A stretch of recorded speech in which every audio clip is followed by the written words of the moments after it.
अस्सलामुअलैकुम रहमतुल्लाहि व बरकातुहू। नाज़रीन, मैं हूँ काशिफ महमूद और आप देख रहे हैं ELC चैनल। आज से हम आपके लिए एक बहुत ही मज़ेदार प्रोग्राम लेकर आ रहे हैं जिसका नाम है लैंग्वेज चैलेंज। ये एक ऐसा प्रोग्राम है जिसमें आपको या हम उर्दू का कोई एक एक्सप्रेशन देंगे, या कोई पंजाबी का एक्सप्रेशन देंगे, या कोई अंग्रेजी का एक्सप्रेशन देंगे। होगा क्या इस प्रोग्राम में, आप इस प्रोग्राम को एंजॉय भी करेंगे और साथ साथ अंग्रेजी भी सीखेंगे। अंग्रेजी के साथ साथ आप पंजाबी एक्सप्रेशन भी सीखेंगे इंशाल्लाह। मिसाल के तौर पर आपने अक्सर देखा होगा कि आप अब गुस्से में बहुत से लोगों से तंग जब पड़ जाते हैं बातें कर करके तो आप उसको कहते हैं जा कम कर जाके। क्या कहते हैं आप? जा कम कर जाके। तो आप मुझे ये बताएं, आज का लैंग्वेज चैलेंज है जा कम कर जाके।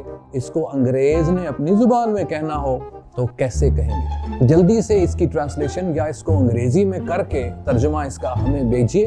अपनी वीडियो 30 सेकंड्स की वीडियो आप भेजेंगे और अगर आपका ये एक्सप्रेशन अंग्रेजी में ठीक है या नहीं ठीक तो इसके बारे में बताएंगे हमारे जो इंग्लिश गुरुज हैं।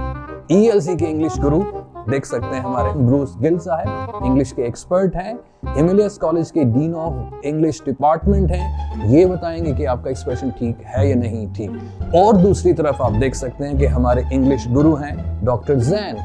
ये आपको बताएंगे कि आपका भेजा हुआ इंग्लिश या उर्दू या पंजाबी का जो एक्सप्रेशन है वो ठीक है या नहीं है। वो मेल इंग्लिश डिपार्टमेंट के हेड हैं, तो ये दोनों गुरु आपको बताएंगे कि आपके एक्सप्रेशन ठीक है या नहीं ठीक। तो आज का लैंग्वेज चैलेंज जल्दी से एक्सेप्ट कर लीजिए और वो क्या है, जा कम कर जाके। अंग्रेजी इसको कैसे कहेगा, हम आपका इंतजार करेंगे। अस्सलाम वालेकुम रहमतुल्लाहि व बरकातुहू।